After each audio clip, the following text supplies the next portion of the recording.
You wake up, check your blood sugar, and it's high, even though you haven't eaten anything? This is more common than it seems, and it doesn't mean you did anything wrong. Today, I'm going to explain why blood sugar rises in the morning and what's happening in your body. First, leave a like to motivate us to bring you more educational content about diabetes. Now, let's understand this together. You wake up, grab your device, take the test, and the number is higher than you expected. High glucose in the morning, even without having eaten anything, even after hours of fasting. And then comes the doubt. What did I do wrong? This is one of the biggest frustrations for those living with diabetes. The feeling of trying to do everything right, taking care of your diet, following medical advice, and still waking up with elevated fasting blood glucose.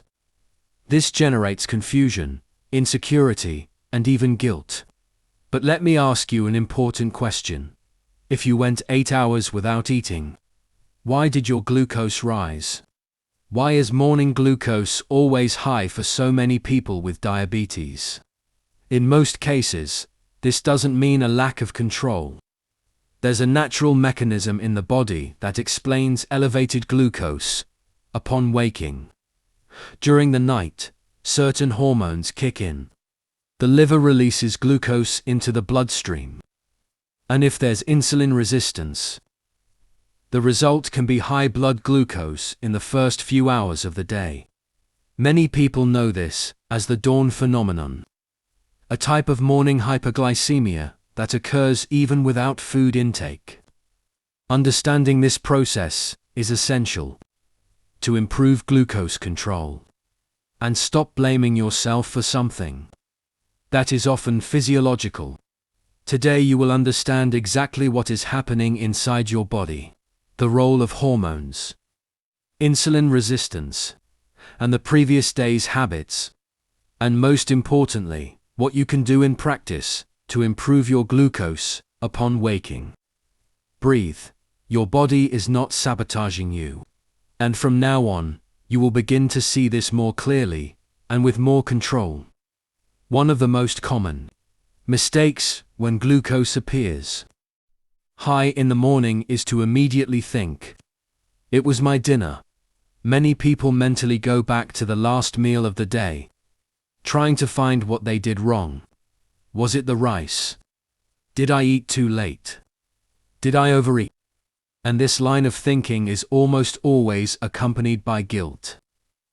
Of course, diet does influence glucose control, but in most cases, elevated fasting blood glucose isn't simply a lack of control or an isolated mistake at the evening meal. There's a natural bodily mechanism that occurs while you sleep, completely outside your conscious awareness. Even if dinner was balanced, the body continues working during the night. Hormones are released, the liver kicks in, and glucose can rise as part of a physiological process. In other words, a high number in the morning isn't always a direct consequence of what you ate. It's an internal response from the body itself. And what happens in the middle of the night might surprise you. In the next few minutes, I'll show you exactly which processes are at play while you sleep and why. This can explain high glucose upon waking between 3 a.m. and 8 a.m. The body naturally releases hormones like cortisol and glucagon, which stimulate the liver to release glucose into the bloodstream to wake up the body. This increase in glucose is normal and happens to everyone. But in people with diabetes, insulin doesn't respond in the same way, causing high morning blood sugar even without having eaten the night before. Many people who experience this are relieved to discover that it's not their fault, so it's not just me. This process is exactly what we call dawn phenomenon diabetes, and it's one of the main causes of morning hyperglycemia and the fasting high blood sugar. that so many people report upon waking. Understanding this helps reduce anxiety and shows that waking up with high glucose is part of the body's physiology, especially in those with type 2 diabetes, elevated morning sugar, or insulin resistance in the morning. Even while fasting, the liver continues to produce glucose to ensure the body has energy throughout the night. This mechanism is essential for the body's functioning. But in those with insulin resistance, the liver receives incorrect signals and releases excess glucose. Simply put, insulin acts like a key that tells the liver, stop releasing glucose, when insulin resistance exists. This message is not received correctly, resulting in high fasting glucose, diabetes, and blood sugar spikes in the morning. Furthermore, the previous day's eating habits, such as a dinner very high in carbohydrates or eating late at night, can increase cortisol and blood sugar and worsen morning glucose levels. Therefore, the consistently high morning blood sugar is often linked to both the dawn phenomenon and hepatic metabolism influenced by the previous day's habits. Understanding this process is essential to improve blood sugar control and reduce the impact of prediabetes, morning blood sugar. Besides the dawn phenomenon, there's the so-called Somogyi effect, which is another reason for high glucose in the morning. The main difference is that, while in the dawn phenomenon, glucose rises naturally during the early morning hours, in the Somogyi effect, glucose increases as a reaction to an exaggerated drop during the night. In other words, if glucose drops too often, due to excess insulin or medication, the body reacts by releasing hormones, like cortisol and glucagon, to protect itself, causing an unexpected rise in glucose in the morning. Therefore, it's crucial to observe patterns. Measuring glucose at different times during the early morning hours can help identify whether the morning spike is caused by the dawn phenomenon or the Somogyi effect, allowing for better glucose control and more precise decisions. About insulin and diet. What you ate the previous day directly influences your glucose levels upon waking. Excess refined carbohydrates, eating too late, or a meal low in protein and fiber can cause glucose spikes in the morning. Simple carbohydrates rapidly raise blood sugar, while a lack of protein and fiber makes it difficult to control glucose release. Throughout the night, eating late can also increase cortisol and glucose, contributing to high fasting glucose. Therefore, small dietary changes, such as reducing refined carbohydrates, including protein and fiber, and bringing forward dinner times can have a significant impact on controlling morning glucose, especially helping people with type 2 diabetes or prediabetes. Understanding these habits is part of practical nutritional education and helps improve metabolic health and glucose control consistently. Chronic stress is one of the most underestimated factors when it comes to high morning blood sugar.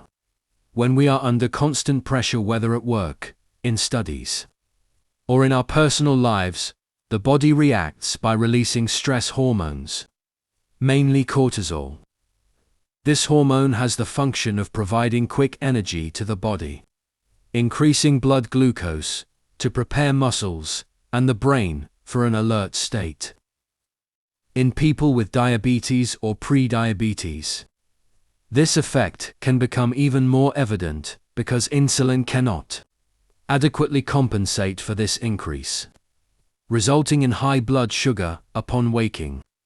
Furthermore, there is a strong relationship between cortisol, sleep, and anxiety. Poor sleep, frequent awakenings, or poor sleep quality further increase cortisol and compromise blood glucose control, potentiating the morning phenomenon. Continuous anxiety also causes glucose spikes, even without recent food intake. Therefore, understanding this relationship is not about blaming oneself, but rather about creating awareness and balanced responsibility, recognizing that emotional factors and sleep habits influence blood glucose levels allows you to make informed and strategic decisions to improve glucose control, instead of feeling powerless in the face of the situation. Although morning glucose spikes are a complex phenomenon, there are practical strategies that can help control and reduce these spikes consistently. One of the most important steps is adjusting dinner. Prioritizing a balanced meal, rich in protein, fiber, and complex carbohydrates helps keep glucose stable overnight. Avoiding excessive refined carbohydrates, sugar, or high-calorie foods late at night can make a big difference in morning control. Another essential point is to incorporate light movement after meals, such as a short 10 to 20-minute walk. This simple habit helps reduce blood glucose, improves insulin sensitivity, and promotes digestion. Maintaining a regular sleep schedule is also fundamental. Sleeping early and consistently helps balance hormones, like cortisol, reducing morning glucose spikes, and improving quality of life. Furthermore, monitoring glucose patterns over a few days or weeks allows you to identify which habits and adjustments truly work for you. This practice helps create consistency, which is more important than perfection. It's not necessary to control every detail or have immediate results. The goal is to establish sustainable changes that, when combined, bring real and lasting results. Small adjustments, when maintained consistently, can reduce morning glucose, improve metabolic health, and provide more control over diabetes or prediabetes, bringing realistic and concrete hope to those dealing with high morning glucose. Many people who wake up with high blood sugar feel guilt or frustration. I did something wrong. I can't control my diabetes. Why is my blood sugar always high in the morning? The truth is that these feelings don't reflect reality. Your body isn't sabotaging you. It's reacting to hormonal and metabolic stimuli. Between the dawn phenomenon, the Somogyi effect, glucose production by the liver, dinner habits, and even chronic stress, there are several biological factors that influence morning blood sugar, regardless of your discipline or willpower. Understanding these mechanisms transforms your relationship with diabetes. When you understand how diabetes works in the body, how insulin interacts with glucose, how the liver releases sugar during the night, and how hormones like cortisol influence high morning blood sugar, you move from a position of frustration to a position of control. Instead of blaming yourself, you begin to act strategically, monitoring patterns, adjusting sleep and eating habits, and incorporating practices that truly impact blood sugar control. It's not necessary to be perfect. Consistency, conscious observation, and diabetes education have a much greater effect than controlling every meal or every glucose spike. Understanding that high glucose, upon waking, can be caused by the dawn phenomenon, diabetes, or the Somogyi effect, and not by personal failure, allows you to adjust insulin or habits safely and effectively. This emotional shift brings security. You understand that you are making informed decisions, that high glucose is not a reflection of personal failure, and that small, consistent adjustments, improve metabolic health over time. At the same time, it generates empowerment, because knowledge about your own body allows you to control glucose patterns, and reduce spikes gradually and sustainably. High glucose ceases to be an invisible enemy and becomes a signal that the body gives, which can be interpreted and adjusted. Therefore, waking up with high fasting, glucose, diabetes, or morning hyperglycemia is not your fault. It is a natural reaction of the body to multiple hormonal and metabolic stimuli. By learning, observing patterns, and applying consistent changes, you regain control of your blood sugar, improve morning blood sugar levels, and transform the experience of managing diabetes into something more conscious, safe, and empowering. The power lies in knowledge and consistent action, not in perfection. If you stayed with me this far, it's because this topic really matters to you. And I truly hope that throughout this video it's become clearer that high morning glucose isn't a sign of failure, but a sign of your body reacting to hormonal and metabolic stimuli. Understanding this changes everything. It changes how you see diabetes, how you react to the numbers, and, most importantly, how you approach your own care. If this content brought you clarity, security, or even that relief of realizing it's not just me, consider subscribing to the channel. The idea here is precisely to transform information into autonomy, to explain in a simple way how the body works, and to help you improve glucose control with awareness and consistency. There's a lot of content coming up to delve deeper into each of these points in a practical way, and I want to hear from you. If you've made it to the end, leave a comment saying, "I'm with you until the end." This shows me that this type of content makes sense and also creates a real connection between us. Sometimes, reading comments from people going through the same challenges helps more than you imagine. If this video helped you see high morning blood sugar in a different light, please like it. It's not just about the button, it's about signaling that this kind of open, direct, and guilt-free conversation needs to continue happening. And before you go, there's a video here that complements this topic perfectly. Click on it and stay with me there. Let's continue building this control with information, balance, and consistency.